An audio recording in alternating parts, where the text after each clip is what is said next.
flower friends, welcome back to another episode of the Field and Garden Podcast. It is your friend in flowers, Lisa Mason Ziegler, and I hope you are hitting the coast button for a few days between Thanksgiving and the Christmas holidays. This is the time where, I don't know about you, but I'm thinking about all the things I'm piling them on, y'all. I'm piling my shoulders full, thinking of all the things that I need to do in life. And then, of course, there's always that farming thing that has stuff.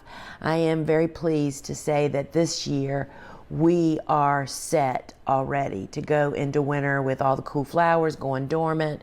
We're below freezing now. And that's what December is for me, is the coasting month. Mainly, I'm talking about farming. I will piddle a little and do things, but I purposely take the month of December off from farming. There are surely things that could be getting done, but I choose not to do them, to actually have a month of free time. So friends, before we jump into today's episode about something I feel really strongly about, and that is that serving and being a part of a community is, doing good makes you feel good. And there's no better time than this time of the year. It kind of brings it to the forefront, right? And everybody, we volunteer at soup kitchens and shelters and different things that are brought to our attention during this holiday season. And there's a reason for that, y'all. I mean, it's because we're feeling so grateful and thankful, and it's just part of our DNA, right, to help others. And so we're going to talk about that today, and I am a strong believer that when you're feeling good, you are a force to be reckoned with in life, not just in business. And doing good is one way to really jump start all of that. And there are so many beyond the original intent of helping others. There are so many benefits to your community and to you, and that's one of the things I want to talk about. So before we jump into this episode, I want to remind you that this podcast is made possible by thegardenersworkshop.com, which is home base to everything we do. And y'all, we do a lot of stuff. A lot of things have grown out of being in business for 27 years. Of course, our podcasts are over there. We have our sister podcast, Seed Talk, our live gardening show that happens several times a week inside our own custom app, y'all. Did you know that we have a shop app? And inside there, we produce a couple times a week a live gardening show where we're showing and demonstrating what's going on here in the farm and how I do it, how I use the tools. So the Gardener's Workshop is really home base to everything good that we do. And everything we do literally is to help you become a stellar flower grower, whether that means a little patch in your backyard as a home gardener, or because you want to start, build, or expand a flower farming business. We really try to be there for you, to get you in the trenches and to help you see how to maneuver that. And you'll find that all over at thegardenersworkshop.com. I would suggest that you sign up for our farm news, which will keep you in the loop of everything that we're doing. Because I understand that it's a lot. I know, because we have to produce all that stuff, right? And I know it's a lot to not miss out, because we hear that a lot from people. I didn't even know. Well, the farm news is how to stay in the loop of everything from timely content that Jessie knows where everything is, and she knows the right timing, and she just brings it to our attention, and that all happens through the farm news. So there'll be a link below in the show notes, as well as it's at the bottom of every one of our web pages. So friends, let's just dive in, right? I think that with such an overwhelming business, it is so easy to isolate, talking about flower farming. And I did that. I isolated myself, and I did a really great job of that back when I first started out. Because if you're not familiar, I literally live in the middle of the city, meaning I have neighbors all around me. I have cars driving by, all the time, going really slow, trying to see what's going on. And so I was really crazy, kind of isolating myself so much so that I could work. Think about being at your job and having 3 or 4 people stop by to just say, I wanted to look around. I mean, first off, your boss is going to love that, right? You stop work and you show people around. That's what I knew I couldn't do. So that was at the root of my isolation. And I missed out for a really long time. I kind of went to the pendulum went way far to one way. Doing that, I could have done a better job of being more a part of my community. But as we know, flower farming is pretty overwhelming.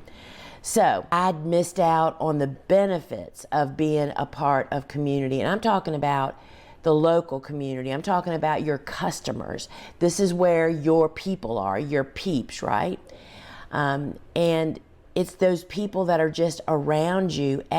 So that's the top level, is your local community is what we're going to talk about. And then the next step down from that is, your community of other flower farmers, right? People that are in your business. And I'm just going to already pause and say, and I mean people that are really in business. That's who your community is, people that you network with. These are the people that, if you are a part of a flower farming membership, you can no longer count on open, free Facebook groups, because we know for a fact that, first off, that AI is really busy in there, meaning you can't rely on that. But even before that happened, we know that those groups are full of people, bless their hearts, that are trying to become flower farmers. So they're either at your level or behind you. Those are not the people that you go to for answers and to help and support, because they haven't been there and done that yet, right? So that's the community I'm talking about, is the community of people that are either putting rubber in the game, like you are, really doing it, really want to do it, really looking for right answers. That's the community of flower farmers I'm talking about. And then there's another community that I was really late to pick up on, and that's the community of other local small business owners, where they have, every business has different issues and ways that they do business, but we all have the same bottom line. We're all trying to build a successful, sustainable business that reaches out to community. And, I've gotten some great ideas. When I did go to one, I can remember going to a Small Business Administration, which is, a federal program. And especially this time of the year where we're heading into, they do a winter series of local talks. Might not be in your city, but it was actually in a city that's about 45 minutes from me. And they just talk about all kinds of different kinds of topics, all of which, you sign up for whichever ones. And it was so helpful, y'all, to just sit in the room with a bunch of people that, none of them are flower farmers, and you become the rock star of the group, by the way. Everybody's like, that's the coolest thing ever, But you learn so much stuff that you never even thought about. Such helpful things, right? So that's another level of community, of those business owners that can support and help you. But guess what?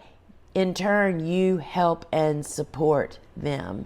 And that's what I want to talk about today, is really about serving and being part of a community.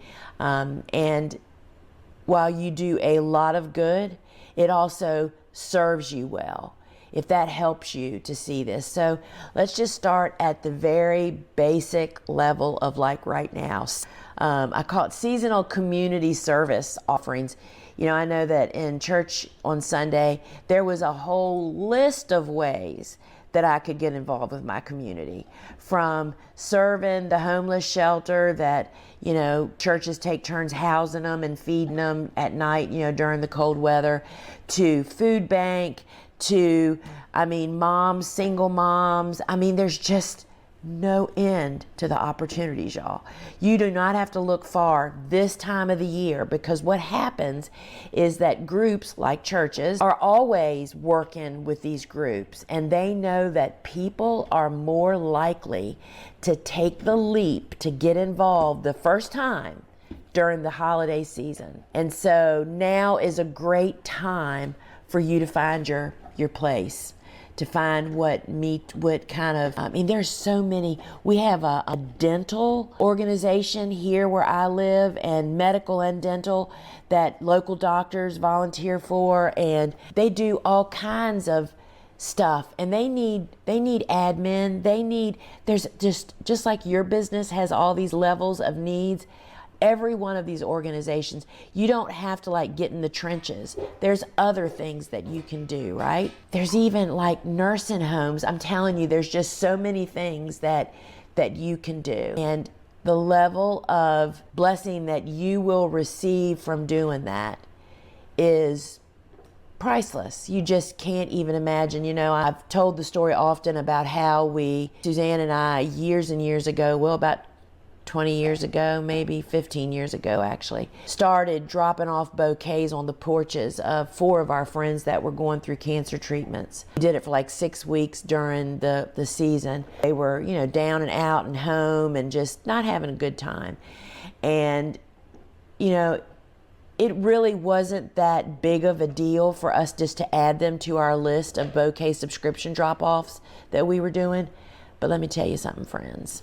Those 4 women wrote notes, called us, and shared our story of just how amazing those flowers were to them. You know how flowers make people feel. Then you add on top of it that they're locally grown, and people just can't believe you grew them. Suzanne and I were walking on clouds for years. We're still walking on clouds over that experience. So, helping others helps them a whole lot, but it also helps you. So this is a great time to really find your place. My neighbor drives the van for Meals on Wheels. He's done that forever. And actually, I just went to a funeral on Saturday of a man who drove the van for one of the local nursing homes. He was a volunteer, free, to take people places and to take them on field trips. And there is no end, folks, no end whatsoever. And this is the season to strike, because we're just feeling the love this season, right? So that can lead you to year-round involvement, right? And the holidays certainly bring a surge of opportunities. It's really important to make this more a part of your week. And something that we do here at the Gardener's Workshop, which is a part of service, is that we still grow flowers here, lots of flowers, but we don't sell them anymore. We have different purposes. We use them to educate and help other people to grow flowers, right?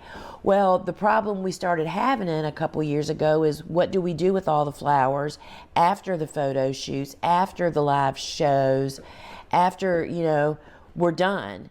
And so we started donating our flowers. Every Friday we have a pickup from a local organization called the SimpleSunflower.org, and it started with a group of doctors that saw just how many patients don't get visitors or flowers or are just down in the dumps. And so they started this organization where they used to go and collect, event planners would let them know when a wedding was, and these gals would show up the day after the event, and you know what a job that is, and tear all the arrangements apart and then rebuild them into little bouquets to deliver to hospital patients. Well, they still do that, but now they have flower farmers like me that are giving them our excess that is not nearly as much work in that part. Well, it is a job for us to I just figured out a system that made it effortless for us. And while it seems like a amazing use of our flowers, we love that our flowers are being used. The pictures and the stories that come back from our community and from this organization, Now that we're in it, it's like we don't ever want to stop doing this. And that's becoming involved with your community, right? And so that's just one way. And we do that as soon as we start having flowers. We coordinate. I mean, they're very professional, which is what made it so simple for me to get involved with them. We have a system down now. And so while we know that they feel like they are just getting the gift of a lifetime for these patients, we also feel that, gift of giving all the time, and it's just not really that much, right? So let's just move down to the next opportunity, is to network and collaborate with other flower farmers. Even, I'll break this in two. And so we'll talk about flower farmers' work first, and then we'll talk about just other small business owners. So a great opportunity during the winter months is a time to connect with whether it's a mentor or somebody that, especially, there's so many levels to this. So many flower farmers have gotten together with other local flower farmers and created meetups during the winter. Instead of looking at each other like enemies, they've embraced them and collaborated. Great things have grown out of that. Cooperatives and co-ops, collectives have grown out of that. People that get together and, create a hub to allow commercial customers to buy from multiple flower farmers at one time instead of having to deal with a bunch of individual flower farmers. There's nothing but goodness to come out of this. So a local meetup is really great. And I know it is scary and hard to meet with the competition. But friends, I'm telling you, the tide can lift all the boats. When you work together, you have more power. And if you have somebody that's just not able to function in that situation, you just need to let them go. Some people are just not made to be in a group or a team player, and you just need to let them go, because there's so much goodness that can come out of local collaboration together with other business people. And I again want to say that is not a bunch of, I don't know how to say this, it is so powerful for a group to come together that has different levels of where you're at in the business, to have at least 2 or 3 experienced, been doing it in business, selling kind of people, and then to have people that, maybe have a year or 2 under their belt, and then to have people that are just starting out. If it's all people just starting out, there needs to be somebody that's doing a lot of research and coming up with some really useful things, constructive things to be executed at these get-togethers. Or if you're deeming them just like fellowship time, like just getting together, drinking coffee and commiserating, that's great. But those can often just roll into just making people not feel very good when they walk away. And that's why I'm just encouraging you to be selective and to really try to get plugged in with other people. I went once years ago to speak to I think it's called the Maryland Flower Collective or Cooperative, and there's a lot of flower farmers. There's always been a lot of flower farmers in the Maryland, Washington, D.C. area. There's a lot of flowers being sold up there, right? And, going up there and speaking, and it was a really kind of informal group. They only met during the winter when they had time, and they had speakers come in like me, and they only met for, I'm guessing that was a long time ago, like maybe for 3 or 4 months, once a month. I think we met at a school in a classroom or something. So it was like not any money layout really. And they had donuts and coffee or something, and there were growers in there. I can remember Ellen Frost was in that group. She is a good friend and one of our instructors. Ellen is an amazing model. If you don't know about Ellen, Ellen is a florist that owns a design studio in Baltimore that only and has only used, since her business started over 15 years ago, locally grown flowers. Every flower farmer's dream customer. Anyway, Ellen was in that group, and there were flower farmers in there that were second generation flower farmers, as well as some newbies and lots of in between. And it was just a really great group. That's the kind of group I'm talking about. And you may have to drive an hour or two even to get to it. But getting together with other people in your craft is really beneficial. And, you know, I know that if that had been me, I'd be the one in the back just taking notes and listening to everybody. You learn so much sometimes with the conversation that's going on next to you that you're not even a part of. You learn about things. So the flower farmer group community is another one. And I know just on another level of that, there's lots of memberships. I have a membership. I would be willing to say, you can't make a blanket statement, but I'd be willing to say anybody that is hosting a membership, most of them have a month-to-month option. I would say that is another level. That's not a replacement for in-person. Neither one of them. You need both. They both have benefits, I guess is what I'm saying. If you have one that you're thinking about, join for a month. Is it what you want and need? Is it helpful to you? Because what we try to do in our membership is to have good conversations, to offer continuing education, and to not overwhelm you with a ton of fluff, right? So that's another level of flower farming community that you can actually be a part of. And then the other one I just want to hit on a little bit is other small businesses in your neck of the woods. I know that back when I first started out, I really did not embrace other small businesses. I just thought, I'm so different than them. What could I possibly learn from them? Because I was just ignorant to the fundamental base of every business is the same.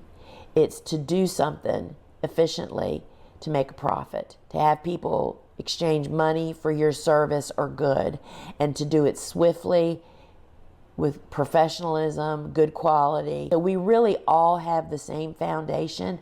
We just have a lot of different ways of doing it. And I'm telling you, I believe that this group is a gold mine. You can learn about ways and things that you could do that has just never even crossed your mind, of people in other industries. It's just such a valuable network opportunity. And I think there's a lot of these groups actually. So I mentioned earlier, the Small Business Administration had offers. That's a good place to start. But there's always also other business organizations. I mean, I think that there's like, where I am, there's like a retailers organization. Those are people that sell at storefronts, which might not be us, right? But there was also, I mean, there's so many niches now. I think there's an e-commerce business model, which might be for me. You know, I have an online garden shop, but maybe the retailers deal might work for a flower farmer if you're really pushing on selling retail. You know, go. What have you got to lose, right?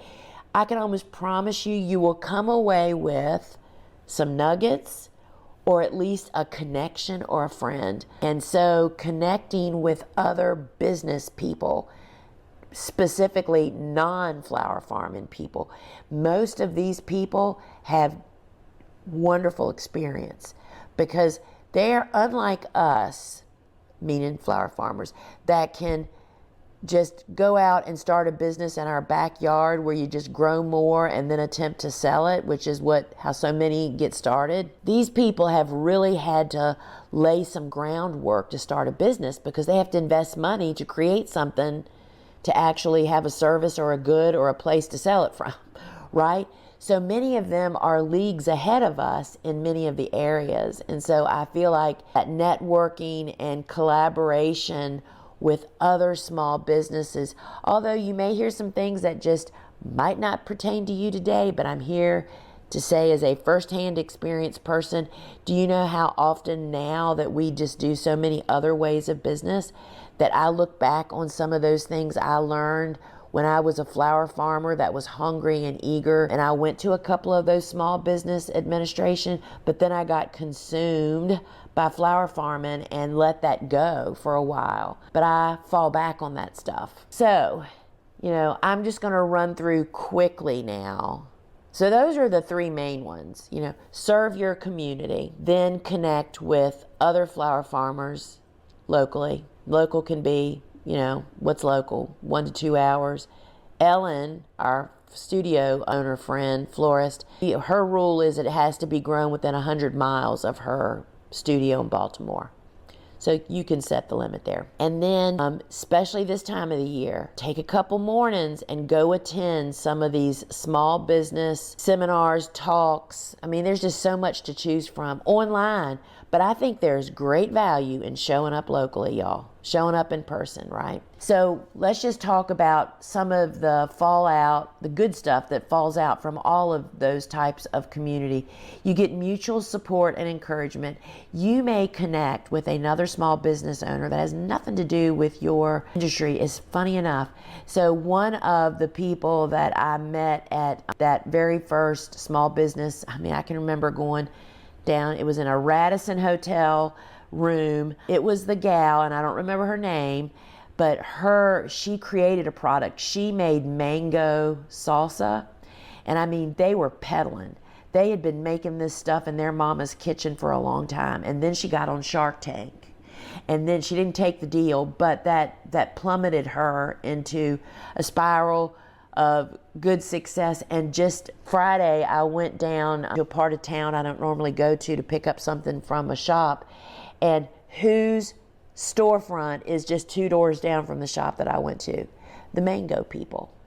It's like I started to go in there, they were packed. I thought, this is not the time, and chances are good that she's not in there because apparently they have multiple locations now. But you just make connections that can be a part of your story for really, really long time. And I think one of the best parts of community that can help is getting some outside help when you need problem solving support. When you are faced with just challenges, other people can just brainstorm. I know now for me, it's like, gosh, I wished I'd had somebody come to my farm 20 years ago and say, what are you doing here? You don't even need to be thinking about that. So frequently, we're listening to people, submit questions or to talking, taking questions. And it's like, how did you even arrive? In my mind, I'm thinking, how did you even arrive here? That was a rabbit hole you should have never even wasted your time on. But I know how you went down that rabbit hole because I did the very same thing. But having that person outside of your circle of your business to collaborate and to brainstorm with, oh my gosh. And they can share some best practices. You learn so much. And then, friends, I want to say this is not a reason to do it, but this is one of the benefits, is you get increased visibility. You just get your name known out there. You just never, ever know. When they made us go around the room in that first meeting I went to for the Small Business Administration and say what your name is, what your business name is, and in a nutshell, your elevator pitch. What do? You may not meet or talk to anybody that day, but that person, when they might need flowers for an event or something like that, 6 months or a year from now, they may call you first. And I did get inquiries. You just don't know. And then how about you? Not only do you hope that somebody's going to share their expertise with you, but you are an expert. You have resources to share with other people. And when you're in this community with other business owners, where to get local equipment or supplies or help or it's just, that's a big savings to you in a lot of different ways, in costs and in the time that you're spending, right? And, it's just another way to have community focused and driven marketing, right? I mean, what great stories for you to tell on social to your local community of how you're connecting, and participating in local events and collaborating with other businesses and supporting community initiatives, like so a lot of these organizations do things like 5Ks, something I'd never be a part of, but you know what I mean? You can be a part of that stuff. I know that I spoke to the Rotary Club. Couldn't believe they asked me to speak. I spoke at 7 a.m. in the morning. That's what time it was a bunch of very upscale businessmen. And they wanted me to come give a 20-minute talk about what my business was. Do you know that I sold so many subscriptions to those guys over the next 2 weeks? Because I gave them all a card. I didn't have much marketing stuff back then. Gave them all my card. And some of them became lifelong customers because of that. And they were pumped about gardening when I got done with them. Do you know what I mean? It's just so great, and it just strengthens your local economy. That, you mean, talk about local. This is local, y'all, getting involved locally. And then also, it's just about your community and intergenerational connections. What better thing for you to drag your kids to than this kind of stuff? Serving your community, maybe not the business stuff. Although, as they get older, that's a great place for them to go. Take notes, right? It just can really foster connections that could go on for a lifetime. I just want to also just mention that when you lead by example, which you lead by example all the time, it's just not all of our stuff that we do is, we shouldn't be leading our people down those roads. But what a great experience to share with your kids and your nieces and your nephews and the people around you, because friends, I'm telling you, doing good makes you feel good, and when you feel good, you are a powerhouse you're a power source to be reckoned with, because it feeds your juices. It just puts you in a really great place. And also, I think it really is helpful, especially when you're serving your community at some of those things I started out, talking about, food banks and serving meals and providing shelter. Let me tell you, you come away knowing just how good you've got it. Really, no matter where we are on the food chain, most of us, I would say, are above that. And you don't know that you're never going to be there, but it just helps you to be grateful for what you have. And it's just good all the way around. Good for you, good for your family, good for your community, good for your business. So serving and being part of a community is just a really good thing. And I hope that's given you a little food for thought. And friends, we'd love to have you drop in at thegardenersworkshop.com so that we can help support you, equip you, and lead the way to growing great cut flowers. And until we meet again, my friends, ciao.